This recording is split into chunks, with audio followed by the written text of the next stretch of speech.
Hi friends, ഇന്ന് ഞാൻ സംസാരിക്കാൻ പോകുന്നത് നമുക്ക് അഡൽട്ട് വാക്സിൻ ഏതൊക്കെ വാക്സിനാണ് നമുക്ക് പ്രത്യേകിച്ച് പ്രായമായവരെടുക്കേണ്ടതിനെ പറ്റിയാണ്. ഞാൻ doctor Thomas Joseph, consultant physician and diabetologist, Carmel medical centre പാലം.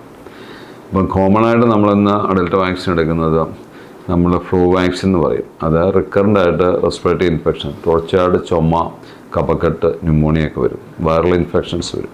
അതിപ്പം കോമൺ ആണ്. ഇപ്പോൾ ഈ സീസൺ അപ്പം ഡിസംബറിലൊക്കെ ആകുമ്പോൾ നമുക്കറിയാം, വിൻ്റർ മന്ത്സിലൊക്കെ ആകുമ്പോൾ ഇപ്പോഴും വയൽപ്പനി, കഫക്കെട്ട്, ചുമയാണ്. ചിലർക്ക് മാറിയാൽ പ്രത്യേകിച്ച് കുറച്ച് അലർജിയും കൂടെ ഉള്ളവരാണെങ്കിൽ ഇത് സ്ഥിരമായിട്ട് ശല്യം ചെയ്തിട്ടുണ്ട്.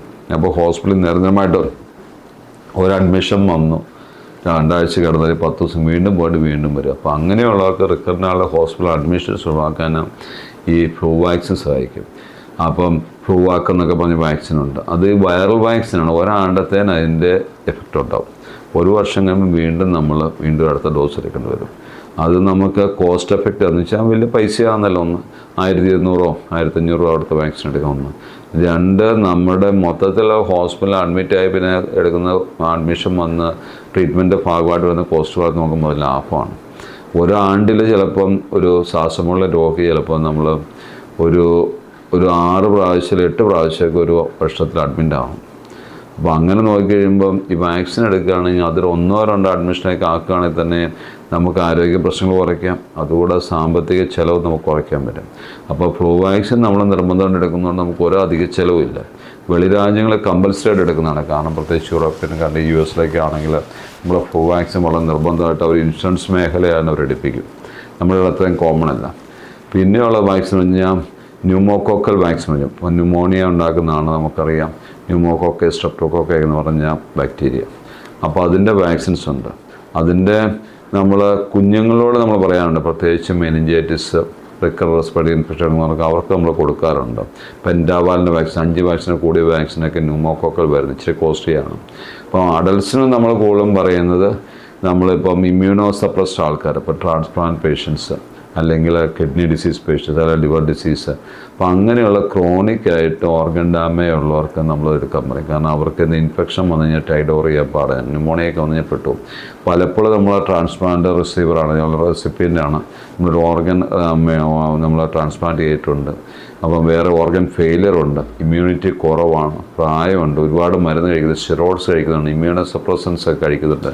അങ്ങനെയുള്ളവർക്ക് നമ്മൾ ഈ ന്യൂമോകോക്കൽ വാക്സിൻ അഡ്വൈസ് ചെയ്യാറുണ്ട്. കാരണം ഒരു ന്യൂമോണിയ വന്നായിരിക്കും ചിലപ്പോൾ മരിക്കുക, അവർ മറ്റേ അസുഖം കൂടെ മരിക്കുക. കാരണം അതിലെല്ലാം നല്ല കൺട്രോളായിരിക്കും.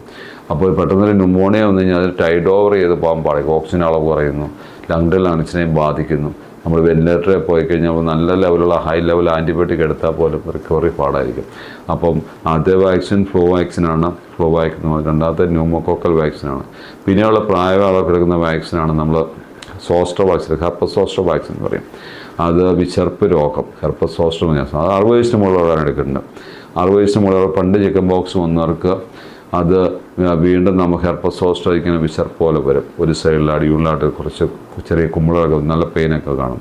അത് ഒഴിവാക്കാൻ വേണ്ടി 60 വയസ്സ് കഴിഞ്ഞവർക്ക് ഈ വാക്സിൻ എടുക്കുന്നത് എപ്പോഴും നല്ലതാണ്. അതെടുക്കണം. പിന്നെ ചിക്കൻ ബോക്സ് വാക്സിൻ നമുക്ക് എടുക്കാം. ചിക്കൻ ബോക്സ് നേരത്തെ വരാത്തവർക്ക്, വന്നിട്ട് അവർക്ക് എടുക്കേണ്ട ആവശ്യമില്ല, നല്ല ഹൈ ഇമ്മ്യൂണിറ്റി വരും. അപ്പം ചിക്കൻ ബോക്സ് നമ്മൾ പുറത്ത് ട്രാവൽ പോകുന്നുണ്ട്, അല്ലെങ്കിൽ പഠിക്കാൻ പോകുന്നുണ്ട്, അല്ലെങ്കിൽ വേറെ സ്റ്റേറ്റിലാണ് നമ്മൾ പഠിക്കുന്നത്, അല്ലെങ്കിൽ ഒരു പ്രൊഫഷണൽ കോഴ്സ് നമ്മൾ പഠിക്കുന്നത്, മെഡിക്കൽ, പാരാമെഡിക്കലൊക്കെയാണ് ചിക്കൻ ബോക്സ് വാക്സിൻ നടക്കുന്നത്. പ്രത്യേകിച്ച് പരീക്ഷയുടെ സമയത്തൊക്കെ നമുക്ക് ചിക്കൻ ബോക്സ് വരികയാണെങ്കിലും അത് നമ്മൾ പരീക്ഷയൊക്കെ മിസ്സായി പോകുന്നത്. കാരണം പരീക്ഷകളെ നമ്മൾ കയറ്റുക, പരീക്ഷ എഴുതാൻ പറ്റില്ല. അപ്പം ചിക്കൻ ബോക്സ് വാക്സിൻ എടുക്കുന്നതല്ല.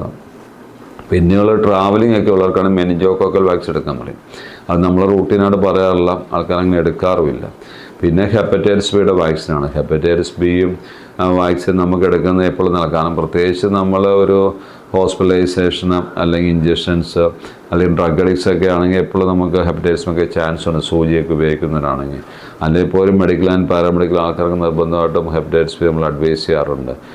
പിന്നെ കൂടുതലായിട്ട് നമ്മൾ ഈ പറഞ്ഞ പോലെ ഹോസ്പിറ്റലൈസേഷൻ വരുന്ന രോഗികൾ, സ്ഥിരമായിട്ട് ഇൽനസ് ഉള്ളവർ, അവർ എന്തെങ്കിലും ഓർഗൻ ഫെയിൽ ഉള്ളവർക്ക് ഹെപ്പറ്റൈറ്റിസ് ബി വാക്സിൻ എടുക്കണം. അപ്പോൾ ഫ്ലൂ വാക്സിൻ എടുക്കണം. പിന്നെയുള്ളത് ന്യൂമോകോക്കൽ എടുക്കണം. പിന്നെയുള്ള ചിക്കൻ ബോക്സ് വാക്സിൻ എടുക്കാൻ പറ്റും. പിന്നെയുള്ളത് ഹെർപ്പസ് സോസ്റ്റർ വാക്സിൻ എടുക്കാൻ പറ്റും. അതുകൂടാതെ ഹെപ്പറ്റൈറ്റിസ് ബി വാക്സിൻ. ഇതൊക്കെയാണ് സാധാരണയായിട്ട് നമ്മുടെ അഡൽട്ട് വാക്സിനേഷൻ നമ്മളിവിടെ കോമൺ ആയിട്ട് എടുക്കുന്നത്. അപ്പം പിന്നെ റെയറായിട്ടുള്ള ചില വാക്സിനേഷൻ ഉണ്ട്. നമുക്കിപ്പം ഇപ്പോൾ റാബീസ് വാക്സിൻ നമുക്കിപ്പം പെറ്റ്സൊക്കെ ഉള്ളവരാണെങ്കിൽ അത് എടുക്കണം. പക്ഷേ അത് നിർബന്ധമായിട്ട് നമ്മൾ പറയാറില്ല. പിന്നെ നമ്മൾ ഇപ്പം പലരും പെറ്റ്സിന് ആൻറ്റി റാബീസ് കൊടുക്കാറുണ്ട്, പ്രത്യേകിച്ച് ഡോഗ്സിനൊക്കെ. പക്ഷേ എന്നിരുന്നാൽ പോലും നമുക്ക് പ്രൊട്ടക്ഷൻ അല്ലെങ്കിൽ പാവപ്പെട്ട് നമ്മളെ കഴിച്ചുകൊണ്ട് റാബീസ് വരികയിൽ വരണം. നമ്മുടെ പെറ്റ്സിന് വേറെ വൈൽഡ് ഇടപാടൊന്നുമില്ല, നമ്മുടെ നാട്ടിലുള്ള മൃഗങ്ങളുമായിട്ട് കോൺടാക്റ്റ് ചെയ്യണം. അങ്ങനെ വേണമെങ്കിൽ അവർക്ക് വരാമെന്ന് വേണമെങ്കിൽ നമുക്കും വരാം. അതുകൊണ്ട് ആൻറ്റി റാബീസ് വാക്സിൻ എടുക്കാം, പക്ഷെ നിർബന്ധമൊന്നുമില്ല. പിന്നെ ഇതൊക്കെയാണ് സാധാരണ നമ്മൾ അഡ്വൈസ് ചെയ്യുന്ന അഡൽട്ട് വാക്സിനേഷൻ. അപ്പം നിർബന്ധമായിട്ട് നമ്മൾ എടുക്കേണ്ടത് ഫ്ലൂ വാക്സിനാണ്. ന്യൂമോക്കോക്കൽ പ്രായമുള്ളവർക്ക് അസുഖമുള്ളവർക്ക് എടുക്കാം. പിന്നെ 60 വയസ്സിന് മുകളിലുള്ളവർക്ക് സോസ്റ്റർ വാക്സിൻ എടുക്കാം. ഹെപ്പറ്റൈറ്റിസ് പിന്നെ ആർക്കെടുത്താലും കുഴപ്പമില്ല. നമ്മൾ ഹോസ്പിറ്റലിൽ പോയി കഴിഞ്ഞാൽ നമുക്ക് അല്ലാത്ത മേഖലയിൽ നിന്നാണെങ്കിലും നമുക്ക് ഹെപ്പറ്റൈറ്റിസ് ബി കിട്ടാൻ ചാൻസ് ഉണ്ട്. അപ്പം ഇത്തരം കാര്യങ്ങൾ ശ്രദ്ധിച്ച് വാക്സിൻ എടുക്കുകയാണെങ്കിൽ നമുക്ക് വലിയ ക്രോണിക് ആയിട്ടുള്ള ഇൽനെസ്, വലിയ അസുഖങ്ങൾ വരാതെ നമ്മുടെ ആരോഗ്യം നമുക്ക് സംരക്ഷിക്കാൻ സാധിക്കും. Thank you.